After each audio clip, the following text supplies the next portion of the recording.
In today's video, we are going to talk about how not to be defensive in your relationship. No one's pointing any fingers. I feel like I said that and looked directly at each other. Yeah, I think this is a big topic when it comes to females, just because we're more emotional in certain ways than guys are. And I know as a female, a lot of things can, come off as defensive, depending on the tonality and like demeanor that someone has when talking to you, or when an argument does pop up. So yeah, and I think defensiveness comes from like your current energy that you currently have. So it's like you can be more defensive in certain scenarios based on how you are in the moment. Right. So in this video, it's going to be less of like us and more of just like tips that we've kind of talked about and how we've stopped being defensive, because when you're defensive, it kind of can mess up the whole day. It messes up the day, the week sometimes, right? Like you hold on to like those emotions like throughout the entire day, entire week. Like it could definitely set the tone for just... Set the tone. I could definitely set the tone. And I feel like if your partner is being combative or defensive, the best way to dissipate the situation is not to also meet it with defensiveness. So if your partner's, in a mood or has an attitude or something like that, like for you to reciprocate with that same type of energy, is really just going to snowball and create more problems. Well, not really pettiness. Like if you irritate me, I can get irritated, or I can choose not to get irritated because I understand that you're experiencing something that has nothing to do with me. That's true. Or a lot of the problems happen is of like, oh, this person's mad, this person's angry, what did I do, right? Because everyone wants to think about themselves. So it's like, if she's having a hard day at work and she hasn't communicated that to me yet, or I didn't ask her, and I come into her office and she's not in a good mood, the first reaction shouldn't be of like, oh, what the F? Like, why are you acting like this? Like, did I do something wrong? Or like making it about yourself? When you should just like actively listen to the person and be like, hey, all right, what's going on? You all right? Tell me about your day, talk about it, give her an opportunity to vent and get it off her chest. For sure. Instead of me being like, well, why are you in a bad mood, which makes it a worse situation. That's very true. It's funny when you said active listening, because I do think a lot of us like to, instead of actively listening to what the person is trying to say, we think about what we want to say. So when someone does say it to you, you're just worrying about what you want to say back. And wait for your time to talk. Right. People say we talk over each other in these videos too. Yeah. A lot of you guys say that we talk over each other in these videos. I don't see it as... I don't see it as anything but... We're talkers, like by nature. So don't take that with a grain of salt, to be honest with you. And we have gotten better with actively listening to others and then also each other. And there's nothing wrong with wanting to speak after that person, but when you're in a defensive mood or attitude, I think it's really important to kind of slow down and understand like what the root issue is. Because it may not even be you. Yeah, and actively listening, if you're not sure what the term is, it's just listening without you waiting for your time to talk. So like genuinely listening to the other person's perspective and like getting the information. Because if you don't have the full understanding of what's going on, how are you able to help react? Right. Or provide context to something. I would say the number 2 thing to help with not being defensive is just to take a time out. Like, take a breather. Like a kid. I feel like in a lot of like our banter or misunderstandings or whatever you want to call them, sometimes the best thing to do is just give the person space. Like, and that's hard. And it's also knowing your partner. So I like fixing stuff. I'm a business owner. I like solving problems. I'm also a man who likes fixing stuff and things like that. So my first inclination is that if she's feeling some type of way, I'm like, oh, I want to fix this, when maybe there's not anything to be fixed. Right. Or like by you trying to fix the situation. I'm sure guys understand this because we're a little less emotional, more logic based. Yeah. Maybe she just wants to be like that. Like maybe she just wants to feel an emotion. You just gotta let her feel it. So you kind of just be like, oh, all right, I'm gonna go do something else. Come back. You go do you go do what you gotta do. Take a breather and let's reconvene in like 30 minutes.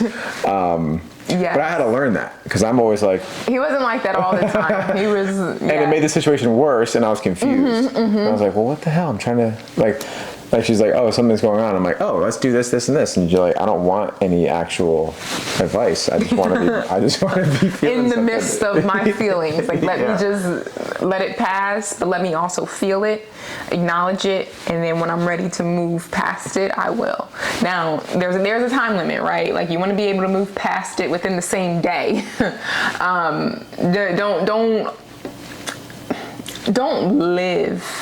Don't try to live in that feeling, right? Like, acknowledge it, maybe communicate it if you would like, but try not to stay there. The big thing about taking a break too is like, you don't say something you don't mean in the moment, right? Like when you're angry and someone comes into it, like they might catch something they're not supposed to, like catch a stray.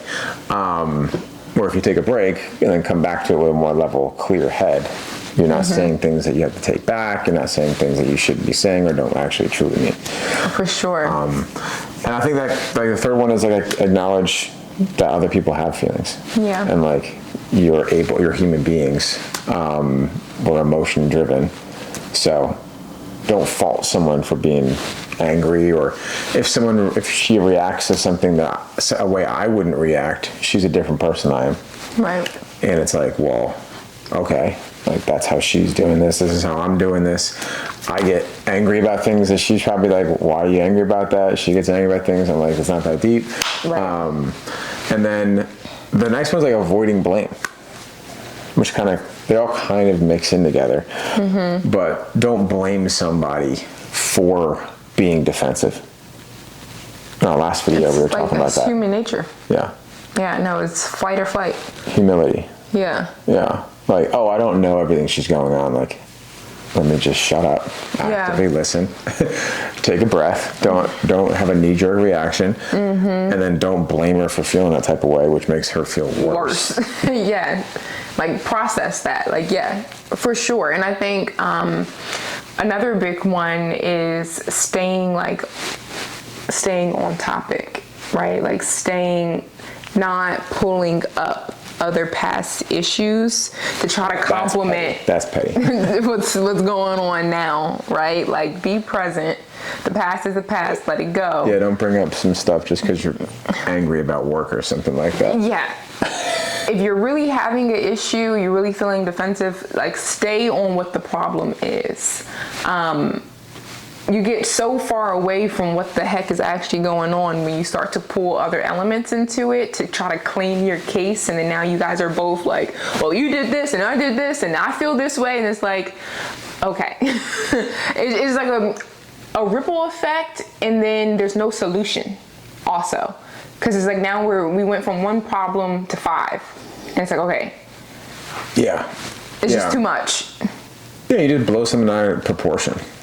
You know, like, I used to be, you probably don't know this from the videos that you've watched of me, but I used to be like a hothead. Like, I would blow my top real quick.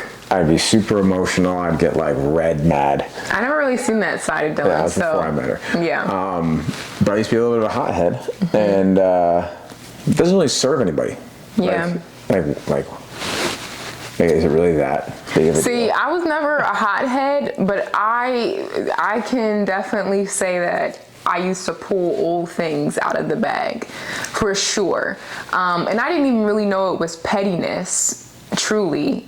Because, you know, I didn't identify it as pettiness, but now looking back, I never even got to the root of the problem because I was so worried of like pulling other stuff into the conversation to defend my case.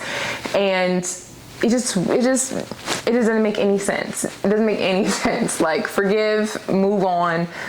If you guys had an issue in the past, there's no need to re-bring it up on a new fight that you're having. But I definitely used to do that in the past, for like 100%. I'm so happy that I cut that, I nicked that in the butt, because it's just, it's not even fun to fight. some people love that. Some people like it. I don't know why. Maybe yeah, you gotta look within. It riles the feathers up. It makes things more intense and more sexy. No. But in reality, no. But at least not for us. It doesn't make things more hot and sexy over here. It makes things way more intense, and like, yeah, we're like walking around the house agitated at each other, like the farthest thing of lust. So I don't get that. Yeah, we're not argumentative people, and we don't like to be in an environment where we're angry at each other for a long period of time.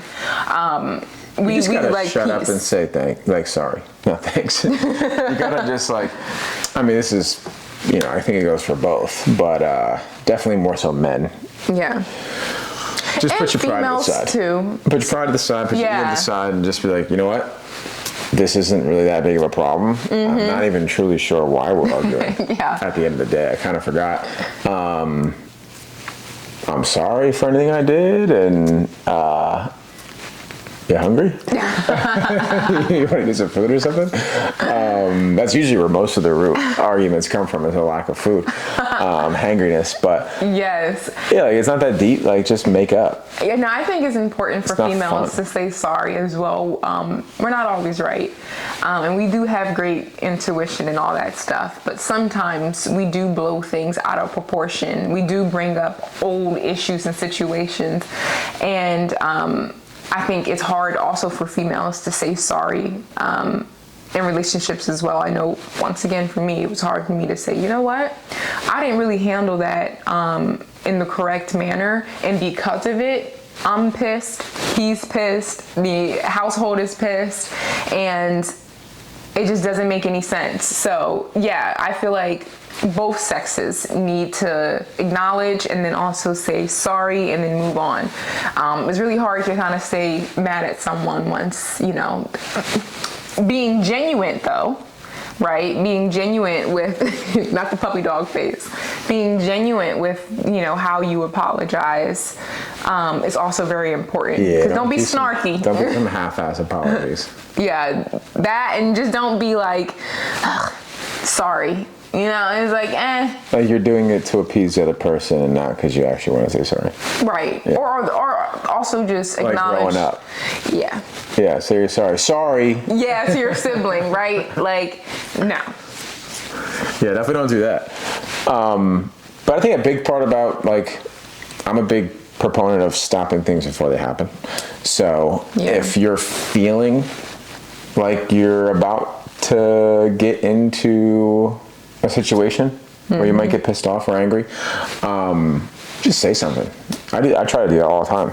Right. Like, if something's going wrong with work or the business or whatever it is, and she's starting to like hit my buttons, I'm like, whoa, just a heads up, I'm already not in a good mood right yeah now. I'm kind of frustrated. And me, I'm like, why what's going on? Yeah. And I'm just like, hey, I just want to be transparent that I might, like, I'm pretty irritated right now. Just give me some space. Let me just be irritated right now.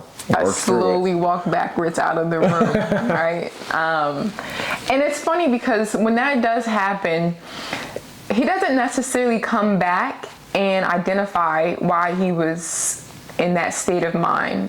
Like, sometimes Sometimes you do, and then sometimes you don't. I try not to overly pry and bug. I do pry and bug, but when you get to a certain point, I leave it alone. But I think that's very interesting, at least about our relationship, is the true root of the issue sometimes doesn't always come out. Sometimes it's just giving that person that space and then coming back and not saying like nothing ever happened, but allowing him to live in that space, feel his emotions, and if he wants to or he's open to, talking about why he felt that way, I'm actively listening and I'm giving solutions. But if not, it probably wasn't that deep. Yeah. Probably didn't even need to begin with. Yeah. Or it just wasn't something that like concerns the relationship like that. Right. Like most things are just outside circumstances. Right. That make you feel something that would alter something else. Right. I would say almost all of our things are like that. Like it's work. It's like outside circumstances, it's friends, whatever it is. Like don't bring that luggage back in after work. Ooh. When we're like eating dinner or cooking dinner.